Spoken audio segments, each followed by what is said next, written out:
Now, this is where it gets good. Now, we're going to talk about Goliath. So, Goliath stands on August 24th. That's the tipping point. What happened? I knew something wild was supposed to happen with relation to the money system in August on the 24th. And what happened specifically was Russia signs a contract with Saudi Arabia, nullifying the U.S. contract, because you have to remember, there's no reason for Saudi Arabia to have two military contracts, Steve. And the only reason Saudi Arabia had the contract in the first place because they were buying the U.S. bonds. That was the agreement for military protection from the United States. Contract for what then, Bo? What's the contract? So what happened was on August. So the Saudi Arabia contract with the United States was very simple. Okay. We protect you and all your oil. You buy our bonds. Okay. That was the essence of the contract in a nutshell. Okay. Well, now they signed a contract with Russia. So guess what they're not buying anymore? One more bonds. U.S. bonds. Right. So the point being is that's the tipping point for Goliath, which we talked about in Daniel 2. So now we get into Daniel 2. Daniel is now tipping. He's starting to fall. We get into the Jubilee. So we get in September 6th, Rosh Hashanah. Well, what happens on September 6th? Now, you may not be aware of this, but these are all, and if you go on page 17, I've got the links there. You just got to click them. Top right-hand corner, it takes you right to the page. So everything is referenced. None of this is made up. So China Lehman's moment event. So a $300 billion China Evergrande bonds halted due to liquidation panic occurred on precisely September 6th.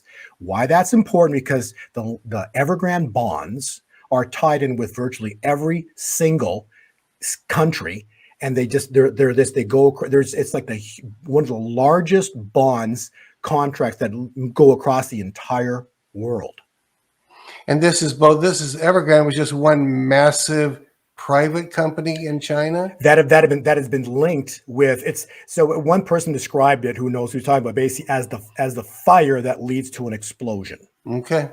So it's one of the biggest companies in the earth. I think. China, and they control real estate. So this now leads to bonds. Yeah. So this is the fire that's going to lead to a massive nuclear explosion into next year. Nuclear metaphorical. Correct. Yeah. Financial. Yes. Yeah. Financial. Please. Okay. Yes. Okay. Yeah. Thank you for clarifying. Yeah. So that takes us to. So we keep going on that protractor. We get to September 22nd. That was the fall. So now we're in fall.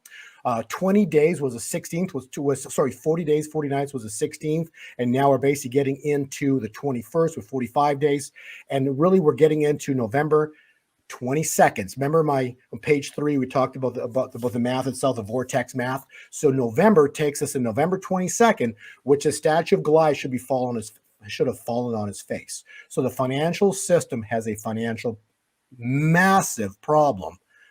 Potentially, that's what this cycle timeline is indicating, by November, the end of November, potentially the 22nd-ish, on or before, somewhere in there.